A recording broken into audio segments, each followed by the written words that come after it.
I'm Nicole Griffin tonight in Hamilton County, where there is an urgent need. The call to action tonight to help animals like this one who are in need. It's something so small that it doesn't, you'd never think about it until they're gone. Something small making a big impact. How to protect you and your car from falling victim to something that thieves want very badly. Rain showers around now, but look what's headed later. Some snow showers in your weekend forecast. This is RTV6 News at 5, working for you. Good evening. I'm Amanda Starantino. And I'm Mark Mullins. We begin first with an urgent need in Hamilton County. Every year, more than 3,000 animals that have been neglected, abused, or simply unwanted are taken in by the Humane Society for Hamilton County. But shelter staff say they have been out of space and resources for more than a decade. RTV6's Nicole Griffin is in Noblesville tonight with a call to action that will help save the lives of even more animals. It's the sound you might expect to hear when walking through an animal shelter. But leaders at the Humane Society of Hamilton County say a lack of noise control for these dogs is one of the biggest quality of life issues they face daily. You have a dog that comes in really without any behavior issues or challenges, but they sit in there for so long in constant deafening noise. The stress breaks them down. They become very overstimulated and they don't show well. Dogs that don't show well or cats that don't show well don't get homes very quickly. They take in dogs that are the hardest to save and place from shelters all across the state. These two, little Timon and Samson, are a bonded pair from Indianapolis Animal Care Services, transferred in last month. In order to continue this work, Rebecca Stevens, the president and CEO, says they need more space and resources. There's no exercise space. There's no office space. There's just no area for growth, and we're missing other fundamental areas like a medical center.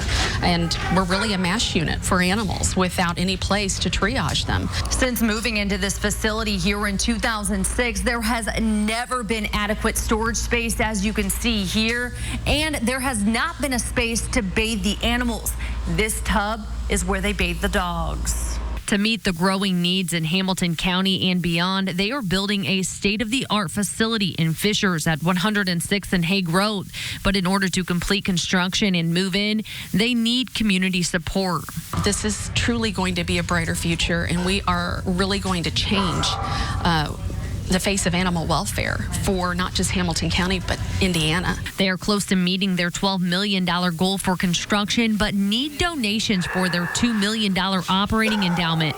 On top of that, they have an urgent need for a storage facility until their new location is ready in 2021. Working for you in Noblesville, Nicole Griffin, RTV6. And the new shelter will be named the Stephen J. Cage Animal Wellness Center. Shelter staff hopes local businesses and donors will now step up and help with the needs at the new facility. A big one will be office furniture for their education center, where they will help at-risk youth. To donate, go to hshcbrighterfuture.com. Tonight, 3 people are charged in a deadly crime spree across Indianapolis. That includes 2 murderers. Richard Garrett, Rashana Farrow, and Delancey Hatcher are facing numerous charges in Marion County for 13 crimes in October on the east side. Garrett is facing 23 counts, including the October 16th murder of Devin Gillespie in an apartment on Edgemere Court. Farrow and Hatcher are also charged in that murder. They each face a total of 15 counts. Garrett is also charged with murder in a deadly hit and run that killed Anthony Mack on October 17th. Hatcher was arrested October 18th, and Garrett and Farrow were arrested for an unrelated incident in Hamilton County in November that included the killing of Fisher's canine officer Harley. Garrett is accused of killing that police dog. Now to an urgent warning that could affect any of our viewers who own a car or spend their workday behind the wheel. A local landscaping company is the latest victim of thieves who are after catalytic converters. Those devices are a crucial part of your car, and crooks can swipe them in just a couple of minutes. RTV6's Megan Sanctorum found out this is not the first time the landscaping company was targeted, and she explains how to protect your car. 2 of the trucks here at Cutter's Lawn and Landscape have brand new catalytic converters today. That's because earlier this week, surveillance video captured someone breaking into the lot, taking 2 catalytic converters and 1 car battery. Employees made the discovery the next day when they went to start the truck. We came in and ready for work just like normal. Came in and one of our guys fired up the trucks, and it was god-awful loud. The sound of a missing catalytic converter is one the manager here says he knows all too well. The manager here says this is the third time it's happened in just the past year. And when it happens, repairs are not cheap. He tells us they spent about $3,000 and had to shut down business for the day while the trucks were repaired. The manager says they've done everything they can think of to stop this from happening. They've added a new security system, cameras, and additional lighting on the lot, but none of it was enough to stop the person in this video.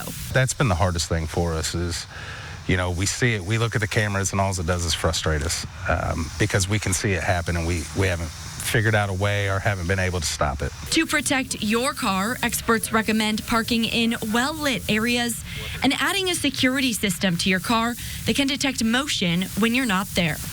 Working for you, Megan Sanctorum, RTV6. And tonight at 6, we will tell you why thieves may be targeting this particular car part and what lawmakers in the state have done to try and crack down on this theft. Tonight, Kokomo police are moving forward, arresting an adult in the murder of a 16-year-old boy.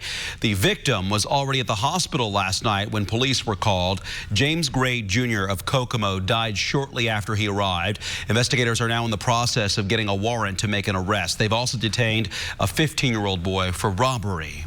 Well, tonight, one person is in custody and another is still on the run after a carjacking this morning in Carmel that led to a chase into Indianapolis.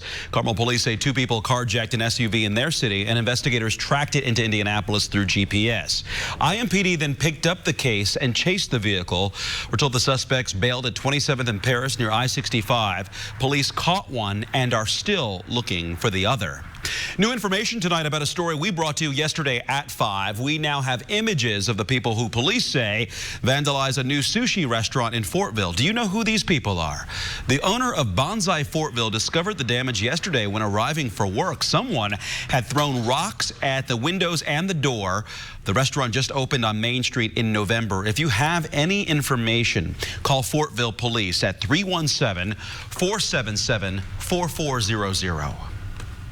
All right, Kevin, today I was able to take the bike out in January, which was pretty nice because of the warm weather, but... And you had it out all of December with the exception of the big snowfall. It's all about fog right now in central Indiana. A couple things will improve our conditions, and I'll share those with you in a second.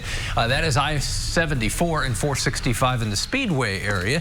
Visibility will vary quite a bit this evening, and I think once we pick up the wind speed, that'll help out. Let me take you out to Putnam County.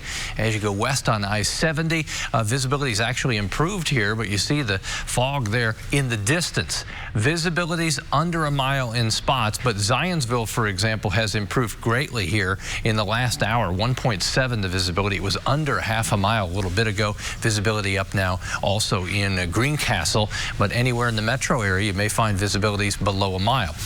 Increased rainfall would help visibilities. Right now, this is all very light rain from Indy southeast, really just showers moving from southwest to northeast. As far as our wind, it's out of the northwest, which means temperatures will continue to fall from now through midday tomorrow and will land in the 30s. Temperature right now from Lafayette to Indianapolis and Columbus, all within 3 degrees, 43 to about 46. There are the showers tonight.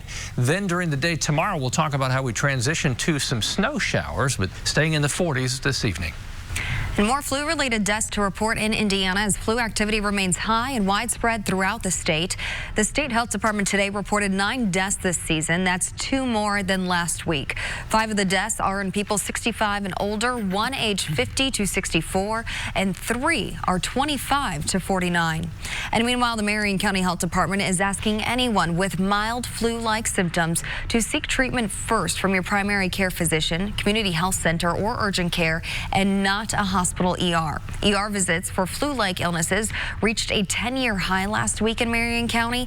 If you have severe flu symptoms, including difficulty breathing or high fever, you should still seek treatment immediately at an emergency room. Lawmakers will be back at work Monday for the start of the 2020 legislative session, and many new laws will be passed for the state of Indiana. Here are a few things that you need to know about the upcoming session. There is a short session for state lawmakers. This one will be. They will not pass a budget this year and will be finished with business in early March. Members of the state's minority party will try to enact some kind of marijuana-related legislation, either decriminalization or legalization, but it's unlikely to happen with the Republicans in power opposing those changes. And lastly, despite the thousands of teachers at the State House in November, legislative leaders are unlikely to make any changes to teacher pay this session. One bill that was filed today could have a large impact on many schools in the state. Democratic Senator J.D. Ford filed a bill that he says would prevent schools that discriminate against students, teachers, and staff from receiving taxpayer money. He filed it in response to Roncalli High School, which fired guidance counselor Shelley Fitzgerald after it was discovered that she was married to a woman. Ford filed a similar bill last year, but it didn't get a hearing. So what's different this year? Hoping that the relationships that I've built, and this is what this business is based upon, being able to talk with my colleagues in a frank manner, I'm hoping that those conversations will help to lead to possibly, the bill getting a hearing. Roncalli has received nearly $5 million in public money through the state's Choice Scholarship Program. President Trump took to national TV this afternoon to praise his decision to take out one of America's most prominent enemies. Last night, the U.S. killed a top Iranian general, and the consequences of the attack have been swift. Iran's Grand Ayatollah is vowing revenge, and the U.S. military is sending thousands more troops to the Middle East. ABC's Trevor Alt reports. The American drone strike, which killed top Iranian General Qasem Soleimani, already sending shockwaves around the world. The U.S. now sending 3,500 additional troops to the Middle East as President Trump praises what he sees as a military victory.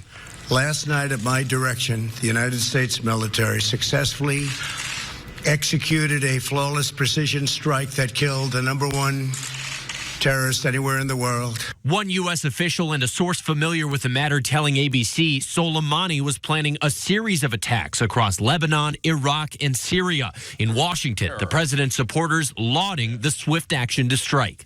The architect and chief engineer for the world's most active state sponsor of terrorism has been removed. But world leaders are now urging caution, some fearing further escalation. The attack taking place at Baghdad International Airport, home of U.S. ally Iraq, and also now drawing condemnation from their prime minister as a breach of his country's sovereignty. Iranians taking to the streets as their supreme leader vows severe revenge against the United States, perhaps turning the thousands of American troops and intelligence workers in the region into targets. And some Democrats upset they weren't involved in the decision to strike, now concerned about the consequences moving forward. This action may well have brought our nation closer to another endless war. Exactly the kind of endless war the president promised he would not drag us into. A major question now is not if, but how Iran will respond, possibly by attacking oil tankers or ships like the country was accused of doing last year, by launching a cyber attack against the United States, or by trying to take down a prominent American military or diplomatic official in retribution. Trevor Alt, ABC News, New York. Ahead and all new tonight on the Now Indy, it's all up for grabs. The nostalgia and memorabilia that gave personality to one of Indy's iconic night spots. We'll check out the Ike and Jonesy's auction.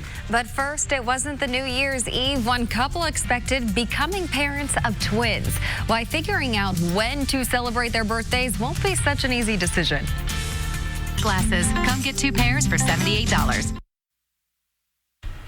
A mother and father from Pendleton are still in shock from their New Year's surprise, or we should say surprises. Their newborn twins born not only on different dates, but also different years. Mom, Dawn Gilliam, had a due date in mid-February, so the New Year's Eve trip to the hospital was unexpected. Twins Jocelyn and Jackson were born just 30 minutes apart, but have completely different birth years. Jocelyn was born at 11:37 p.m. on December 31st, 2019 at Ascension St. Vincent College. Carmel.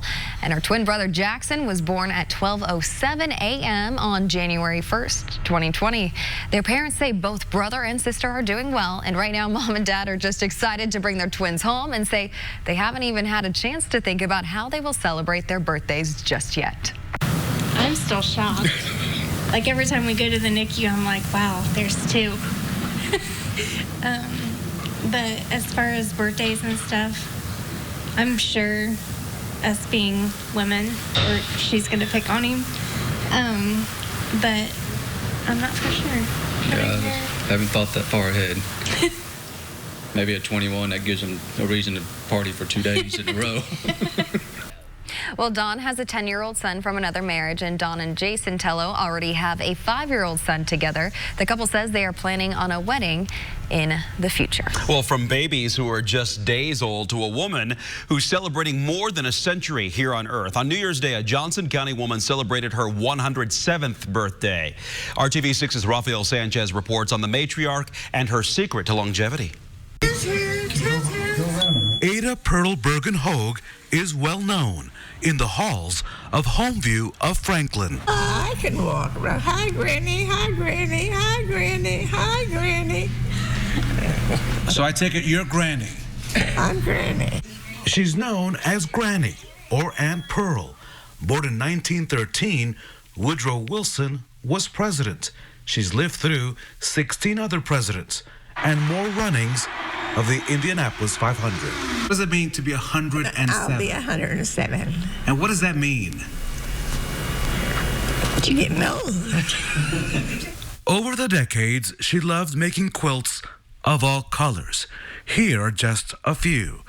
Her secret to longevity, her faith, her marriage of 64 years, and a diet which is sprinkled with drinking 2 to 3 cans of Coca-Cola and eating Fruit Loops cereal. You know, I've had patients that are in their 80s that can't do what she does. She exercises every day. She walks all over the building several times a day, especially to the Coke machine for her Cokes that she thinks that she needs 2 or 3 a day of. On New Year's Day, she made her birthday wish, gathered around the people who know her best. She's never FaceTimed, texted, or tweeted. That's because she's been busy, living, loving, and building a legacy with her family. Working for you in Franklin, Rafael Sanchez, RTV6. Wow, happy 107th birthday. Isn't that something? 107 and thriving. Yeah. It's an inspiration. I wonder if this is her first time on TV. I'm going to think no. I bet she hit 100. She had to have been, right? Probably not. Congratulations. She is an inspiration, isn't she? And Granny has 18 great-grandchildren, 30 great-grandchildren, and 15 grandchildren, and she is the mother of 5 children. Isn't that amazing? She said that at the age of 105, that it was time to live in a nursing facility there. That's pretty awesome. Isn't that amazing? I need to take notes from her. Makes me want to drink what she's drinking and eat Fruit Loops. Yeah, 3 Cokes a day. I'm 54, so I may need to boost that number a little bit. Right. I'm going to get there. Okay, fog, that's our topic here. It's topical, so to speak. That's 465 as you're looking at anywhere along 465. Visibilities have been down under a mile. We'll see improvement as the wind kicks up a little bit and any showers expand and pick up in intensity. This is the Indianapolis Motor Speedway. You can't even see turn 2 from the pagoda. Obviously, you can't see downtown. And the pocket of dense fog seems to be from central portions of Putnam County, from, say, Greencastle and Cloverdale through Hendricks County, Avon, Plainfield, the metro area, then to the northeast side of Indianapolis, Muncie with visibility at 1/4 mile as well.